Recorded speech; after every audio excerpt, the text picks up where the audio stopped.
is one of the greatest blessings that someone can have in life, to be clear about a particular situation. And often, because we are in the midst of a situation, it's so difficult to have clarity, which is why it's so valuable to have a good friend or a mentor who you can speak to, who's outside of the situation and can look at the situation objectively and see clearly, as opposed to being lost in the confusion of the details and the personalization of what's going on. And sometimes the reason why we don't have clarity is because the situation is so overwhelming that we get drawn into it and we don't have the ability to stand outside of the emotion and to tell ourselves, this is what is going on and that's why this is what needs to be done. Sometimes we just can't muster the courage to do that. I remember there was an individual who once called me while I was driving, and they were not happy about something that I had done. And they started yelling. And I was shocked. I was shocked both by the fact that this person was yelling and that they were yelling about this situation. And I was so offended, if you will, by the fact that this person was talking this way, that I thought to myself, do I need to subject myself to this type of communication? And so I took my phone, and I stuck it between the two seats in the coffee mug holder, where I was able to hear sound coming out, but I wasn't able to decipher what they were saying. This way, I was not subjecting myself to their temper tantrum. And then when after a few minutes, it went on for quite some time. After a few minutes, when I heard that it was quiet, I picked up the phone again, and I just ended the call by thanking them for sharing their thoughts and goodbye.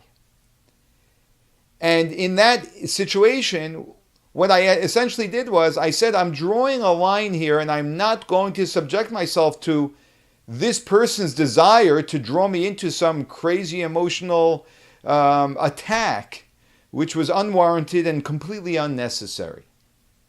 And in that instance, I was able to do that, but very often it's very difficult to do that. This is the reason why when, God forbid, someone finds themselves in a relationship which is abusive, it is so difficult for the person being abused to have the clarity and the strength to step up and draw a line and say, no more. It's far, far easier to stay in the relationship, justifying it and trying to understand it. If we do see someone who does have the strength to draw the line and step out of it, we should applaud them for their courage, because it's so outstanding for someone to be able to find the clarity in the midst of such emotion and to be able to do something like that. In the story we have with our forefather Jacob, he is living by his uncle Laban, who is a completely and entirely deceitful and abusive individual, who's fully taking advantage of Jacob and gives him no rights of his own. His entire existence is all about how, Jacob's entire existence is all about how he's going to serve his uncle Laban. That's how Laban saw Jacob's existence. And finally, after 20 years, Jacob decides he's leaving. He had enough. He tells his wives, we have to go, and without telling his father-in-law anything, he makes a run for it, and they run. His father-in-law finds out that he left. His father-in-law Laban comes chasing after him, and in speaking to him, Laban tells Jacob, Haloch halachta. He repeats himself. You wanted to go, ki nichsof nichsafta, because you yearned for your father's household. And he uses two different words, which are a terminology which he doubles both times.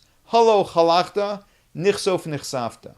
Because what he's telling his son-in-law Jacob is, over the last 20 years, you wanted to go numerous times.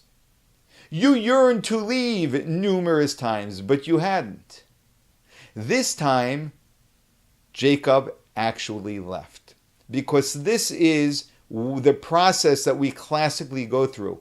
We want to, but we're not 100% clear, we're not 100% sure, and we're not ready to make a step, to take a stand, to take a position, to draw a line. But ultimately, if we are developing with time, we want to reach a place where we say, I'm drawing a line in the sand. I will not tolerate any more of this abuse. Not only that, I will no longer even come to you, abuser, and have a conversation with you about why you're doing this. Because I've learned through our repeated conversations, as Jacob learned with his father-in-law, there's always a story, and they always promise it will get better, and everything remains the same. And it's when we reach that point of strength, of courage, and of clarity that we say, no more. We draw the line, we close the door, and we no longer negotiate. There's nothing to discuss. I'm not here to talk with you about it. This is what I'm doing. End of discussion.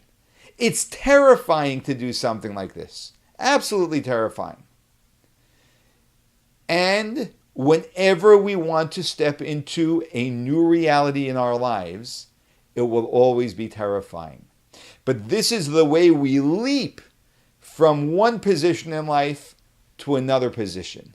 When we find the clarity and we discover the courage, and we say, no longer will I be held a victim to such and such an environment.